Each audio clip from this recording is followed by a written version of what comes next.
Madame, monsieur, bonsoir. Merci de votre fidélité. J'espère que vous passez un excellent week-end. Il est 19h sur Al-Oula. Voici le journal, les principaux titres. Après le triple scrutin du 8 septembre, c'est au tour des collèges électoraux d'élire les présidents des régions et des communes. 6 des 12 régions du Royaume ont déjà élu leurs présidents, dont 3 ce matin, Marrakech Safi, l'Oriental et Rabat Salé Kélitre.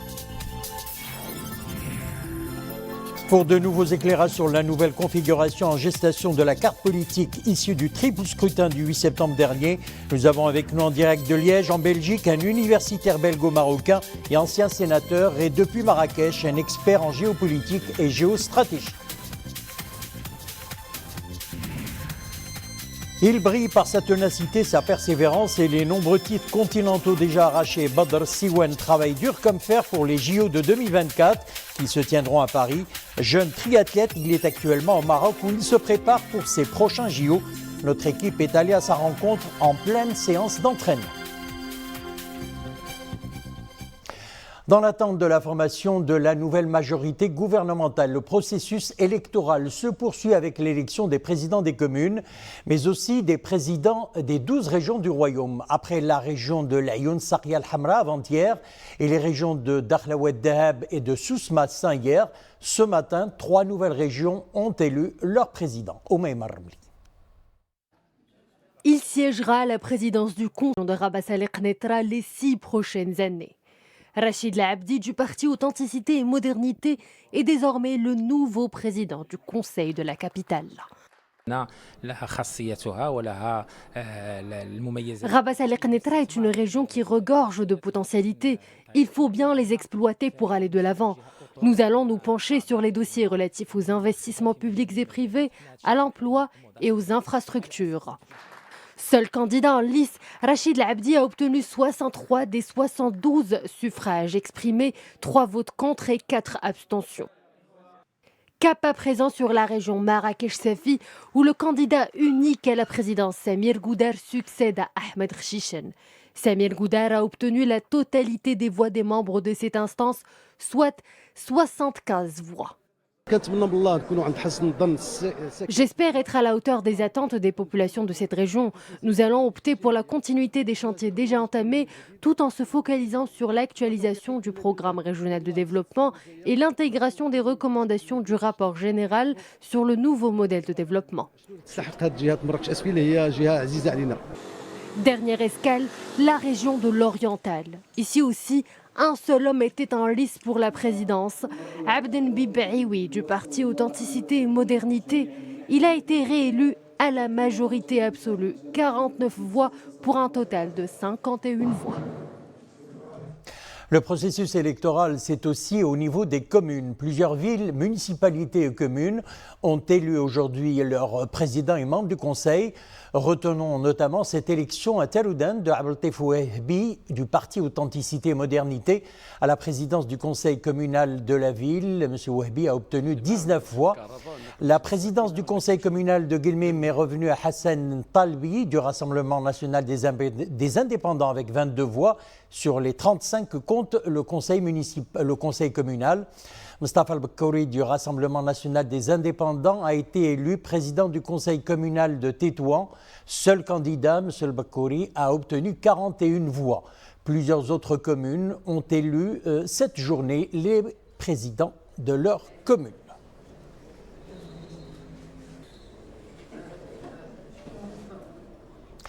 Et c'est la semaine prochaine que reprendront les consultations politiques pour la formation de la nouvelle majorité gouvernementale. Hier, le Conseil national du PAM a approuvé la participation du parti au prochain gouvernement. Et aujourd'hui, c'est le Conseil national du parti de l'Istiqlal qui a approuvé la participation au futur gouvernement.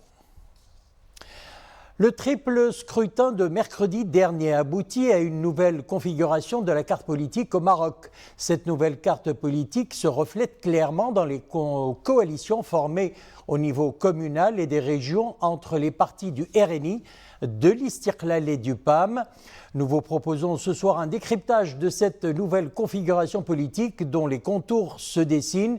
Et pour ce décryptage, nous avons avec nous en direct depuis Liège Monsieur Hassan Bousta, bonsoir. Vous êtes universitaire et homme politique belgo-marocain. Et nous avons avec nous également, en direct depuis Marrakech, M. Mounir Fram. Bonsoir. Vous êtes expert en géopolitique et géostratégie.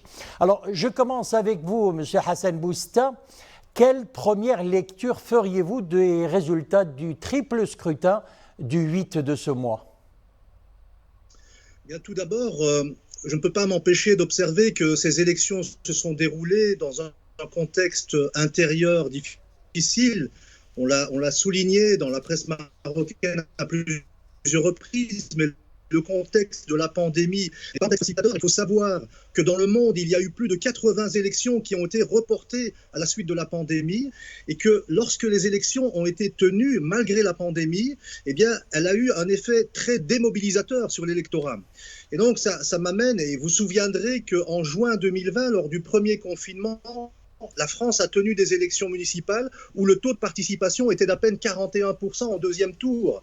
Ce qui m'amène à ma deuxième observation, c'est qu'on peut observer tout de même un taux de participation légèrement au-delà des 50% pour le Maroc, ce qui est un taux extrêmement honorable, un très bon taux de participation. Et du bon côté de ce taux de participation, on peut faire remarquer, cela a été analysé par le Haut Commissariat au plan marocain, qu'il y a eu l'arrivée de 3 millions de primo-votants, dont la moitié ont participé au scrutin, ce qui est tout de même significatif. Alors peut-être du côté des points où le Maroc pourra mieux faire dans les années futures, je ne peux pas ne pas évoquer la demande qui est toujours là de participation à distance des Marocains du monde qui est toujours une question en suspens, une question non résolue. Alors voilà. Et on pourrait évidemment rajouter du point de vue de l'expérience telle qu'on peut l'analyser à partir de l'Europe, tel que c'est mon cas. J'ai souvent été interrogé par des journalistes européens sur le fait de savoir si on assistait après cette élection marocaine à la fin de l'islam politique.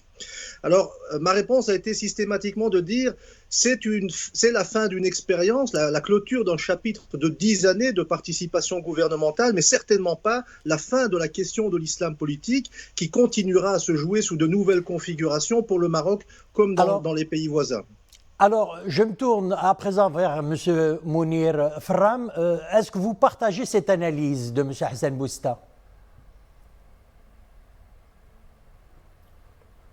Écoutez, je la partage. Je voudrais juste verser quelques autres éléments relatifs aux résultats de ce triple scrutin et surtout la participation massive des Marocains qui cristallise pour moi la volonté de changement par les Marocains et surtout l'attente d'une nouvelle offre politique qui puisse répondre aux aspirations nombreuses et qui doivent se concrétiser par des solutions concrètes, notamment sur des sujets structurants, à savoir l'économie, à savoir le social, à savoir la santé, à savoir l'éducation, qui reviennent régulièrement et qui doivent être prises en charge par les partis politiques qui ont été élus par les Marocains et qui puissent tout simplement tracer une perspective, sachant que, bien entendu, actuellement, le Maroc dispose d'un nouveau programme économique et social intégré sous forme d'un nouveau plan de développement donc qui est là. Et bien entendu, vous avez cité les régions, ils disposent aussi, ces régions, de plans de développement régionaux. Donc je pense que tous ces éléments, avec ces aspirations et cet acte de vote massif fait par les Marocains, il y a des aspirations. Donc il faut répondre à ces aspirations et surtout jouer sur cette dynamique de confiance. Parce que les Marocains, s'ils ont voté massivement, c'est qu'ils veulent, à travers cet acte politique, transformer leur vécu et surtout faire de l'acte politique un acte de changement. Alors, Mounir, trois partis politiques, le RNI, le PAM et l'Istiqlal, se partagent les présidences des 12 régions du Royaume. 4 régions pour chacun des trois partis. Ce seront donc ces trois partis qui auront à relever l'un des plus grands défis des prochaines années, celui, vous en parliez à l'instant, la régionalisation avancée. Alors, quelle est votre analyse ?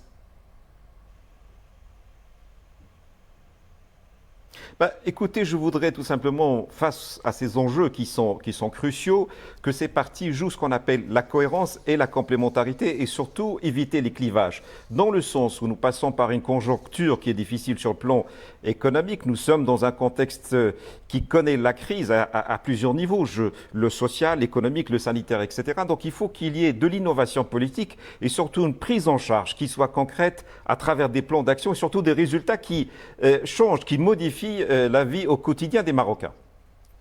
Alors, d'autres grands chantiers attendent la future équipe gouvernementale, la généralisation de la couverture sociale, l'implémentation des projets du nouveau modèle de développement, la redynamisation des partenariats stratégiques, notamment avec l'Union européenne. Alors, quelles seront les priorités des priorités, c'est Hassan Bousta? Alors tout d'abord, je m'excuse de ne pas pouvoir réagir par rapport à ce qui vient d'être énoncé par le collègue Ferram parce que je n'ai pas le retour. Mais pour répondre à votre question, je pense que sur le plan intérieur, il y a des points positifs, il y a des points de fragilité et probablement des points d'attention. Sur le point positif, par rapport aux enjeux qui vont se dessiner pour les années qui viennent et pour le futur gouvernement, je pense qu'il y a le prochain gouvernement peut s'appuyer sur une réflexion stratégique qui me paraît intéressante, qui a été menée dans le cadre de la réflexion sur le modèle de gouvernance, le modèle de développement et l'idée d'un pacte national pour le développement tel qu'elle est évoquée me semble une idée importante. Il faut un projet mobilisateur. Du point de vue des points de faiblesse, évidemment, il reste de nombreuses fragilités dans l'économie et dans la société marocaine sur le plan des inégalités sociales. Et donc, la pandémie a aussi révélé toutes ces difficultés, ces inégalités. Et donc, il me semble qu'à la fois les questions de couverture sociale que vous venez d'évoquer, mais aussi la question de la relance de l'économie.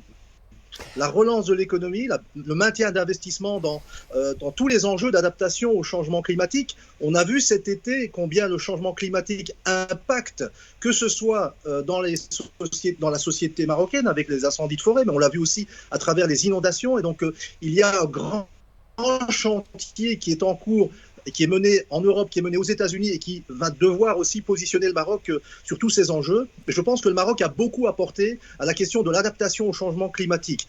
Et ces régions, les régions marocaines, chacune avec leurs spécificités, vont devoir également y contribuer.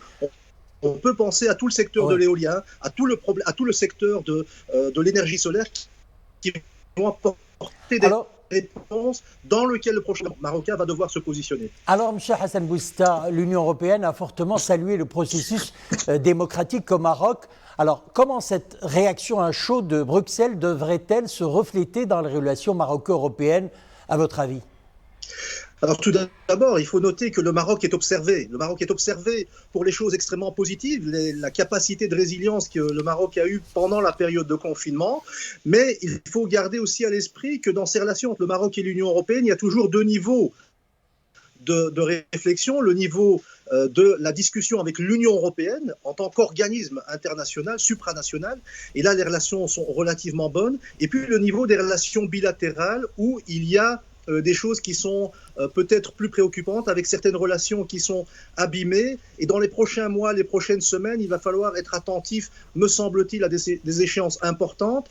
Dans 10 jours, il y a une élection générale en Allemagne. Et vous savez qu'il y a eu de la friture sur les relations entre le Maroc et l'Allemagne. Et puis, il y a une élection présidentielle en France.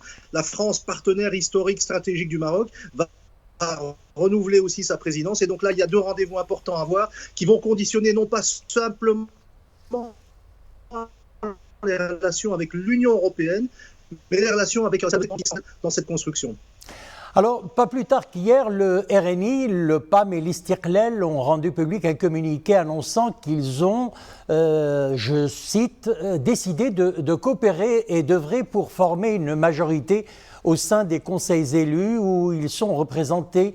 Fin de citation. Alors, vos commentaires, d'abord, vous aussi, Mounir Ferram.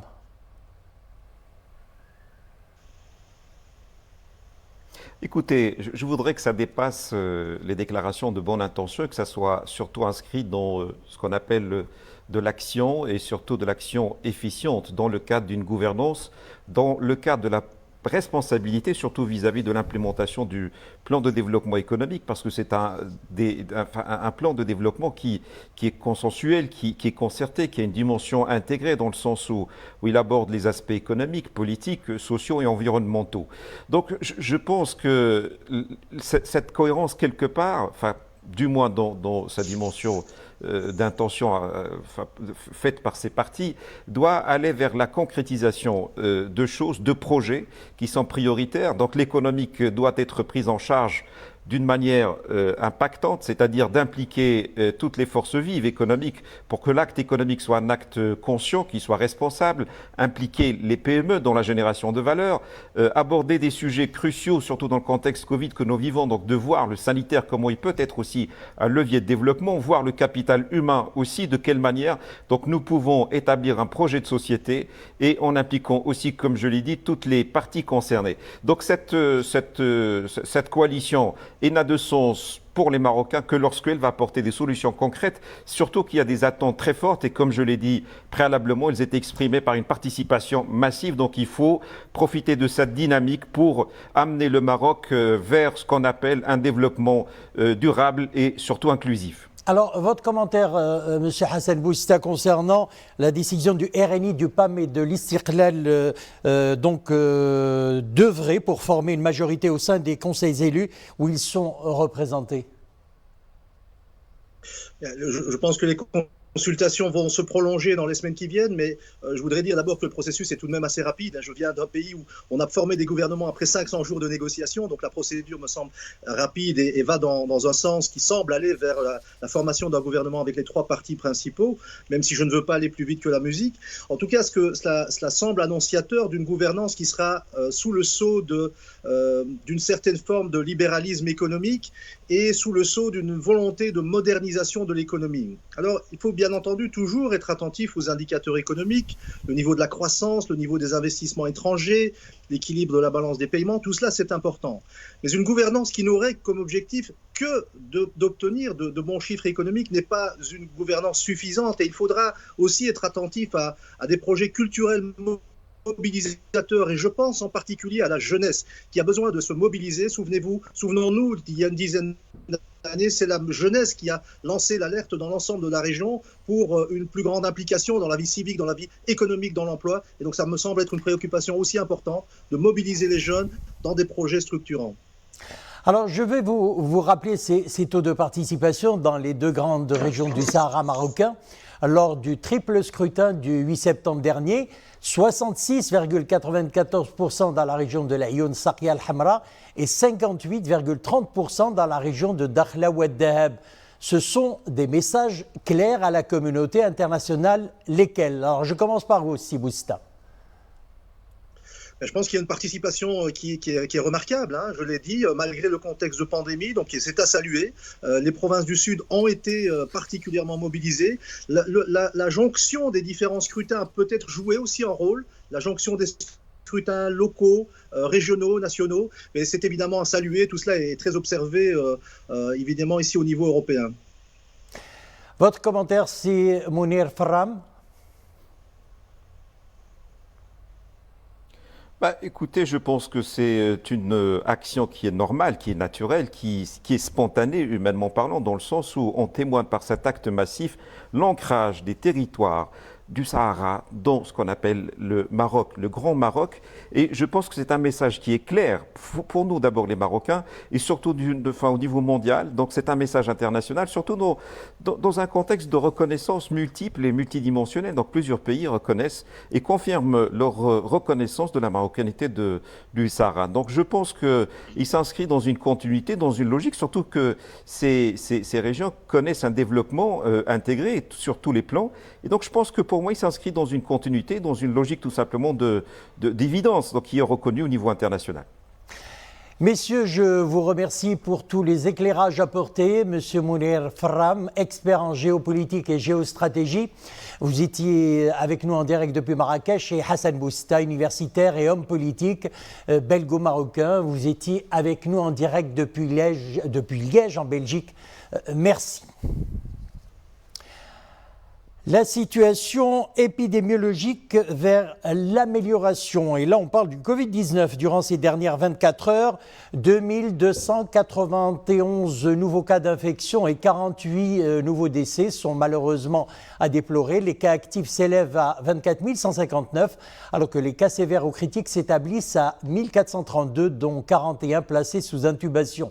Pour ce qui est de la vaccination, eh bien, le nombre de primo-vaccinés avoisine les 21 millions, alors que celui des personnes complètement vaccinées s'élève à près de 17 millions et demi. Je rappelle ce chiffre relatif au nombre des décès en 24 heures. Nous le disions, 48 au total à déplorer. Et justement, pour mieux identifier les facteurs de mortalité liés au Covid-19, des recherches scientifiques sont menées à l'échelle nationale. L'exemple d'une étude conduite à Oujda par le staff du service de réanimation de l'hôpital universitaire Mohamed VI. Les résultats de cette étude, réalisée auprès de quelques 600 malades en réanimation, dévoile 3 facteurs particuliers responsables de la hausse de mortalité. Les développements avec Mohamed Bellaoui, Rachid Latabi, le commentaire est de Mariam Limessi. Avec son équipe, Rizlan El-Aïdouni suit de près l'évolution de la réponse immunitaire de ce patient en détresse respiratoire. Une bonne compréhension de son système de défense serait en effet essentielle pour définir la piste thérapeutique adéquate. À l'origine de ce constat, une étude menée par le staff de ce service de réanimation. Ces résultats contribueraient à réduire le risque de mortalité lié au Covid-19. 60% من نسبة المرضى المصابين بالكوفيد اللي كانت عندهم نسبة ضعف في الخلايا الليمفاوية كانت نسبة مهمة. Nous avons réalisé des prélèvements sur 589 patients en réanimation Covid. 60% d'entre eux présentaient une forte diminution du nombre de lymphocytes. C'est un indicateur qui nous permettra d'anticiper le développement de la forme sévère de la maladie. Les résultats de cette étude nous ouvrent la voie à une prise en charge plus efficace des patients dès leur hospitalisation. مرتفعة بالنسبة للمرضى الذين كانوا مصابين بالمدينة اللي ما كانش عندهم نقص في هذه الخلايا هذه. La lymphopénie, ce trouble sanguin se manifeste selon l'étude par une diminution de certains globules blancs. Affectés, ces acteurs majeurs de la réponse immunitaire se transforment en facteurs pronostiques de mortalité hospitalière. Parmi les patients à risque, les diabétiques et les hypertendus. كل الدراسات طرقت لجميع المضاعفات والعوامل الإماتة ديال Nous avons mené au total 25 études. Il était question d'analyser les effets secondaires du Covid-19 sur des centaines de malades admis en réanimation. Nous avons passé au crible les différentes formes d'atteinte du système cardiovasculaire, mais également les facteurs de mortalité, à leur tête la lymphopénie, soit un nombre anormalement faible de lymphocytes. Une première au niveau des services de réanimation du Royaume. Conduite entre mars et décembre 2020, l'étude devrait aider à prédire de manière précoce la gravité de l'infection au SARS-CoV-2, une pathologie à plusieurs visages. On parle sport à présent en Coupe du Monde de futsal. La sélection marocaine de futsal jouera demain son dernier match du premier tour contre le Portugal. Mais elle est déjà assurée de terminer au moins parmi les 4 meilleurs, 3e des 6 groupes et atteint ainsi pour la première fois dans l'histoire le 2e tour de ce rendez-vous mondial. Le match qui opposera les hommes de Hicham Gig au Portugal demain dimanche 16h pour le compte de la 3e journée n'aura d'autre enjeu que de déterminer la hiérarchie dans cette poule. Lors de la première journée, le Maroc avait largement battu les îles Salomon 6-0 avant d'être tenu en échec par la Thaïlande, un but partout lors de la 2e journée. À présent, cette triste nouvelle, le monde de la radio en deuil. Saïd Ben Sghir, l'un des plus anciens journalistes de Radio Médien, est décédé suite à sa contamination au Covid-19. Il s'est éteint hier soir dans la nuit. Il avait intégré la radio en 1983 comme journaliste avant d'occuper le poste de rédacteur en chef central au sein des rédactions de Médien et Médien TV, puis de directeur de publication du site électronique medianews.com. Nous sommes à Dieu et à Dieu nous retournons. Nous vous proposons ce soir le portrait d'un jeune triathlète, nous le disions en titre, qui brille d'ailleurs par sa ténacité, sa persévérance et les nombreux titres continentaux déjà arrachés. Il s'appelle Badr Siwen, il est jeune et il vit à Paris, fils d'un père marocain et d'une maman française. Badr Siwen travaille dur comme fer pour les JO de 2024 qui se tiendront à Paris. Il est actuellement au Maroc. Nous l'avons rencontré sur la route de Sidi al-Bahraoui. Des images de Zakaria Moukin Billah et Yassine Mourafiq avec un récit signé Nissin Aouzdar. C'est une matinée pas comme les autres pour Badr. Cet habitué des entraînements au Parc Bois de Boulogne, en région parisienne, se consacre à ses entraînements dans son pays natal. La chaleur du mois de septembre, les vastes étendues de chênes verts et des dizaines de kilomètres à parcourir. Ici, dans la forêt de Mahmoura, les exercices sont accomplis sous le regard bienveillant de son compagnon de toujours, celui qui a été le premier à l'encourager, le premier à croire en lui, son paternel, l'enfant hyperactif d'autrefois et le père au juste flair se souviennent aujourd'hui de la joie et de l'adrénaline des débuts. Il était très agité, il bouge partout, il touche à tout.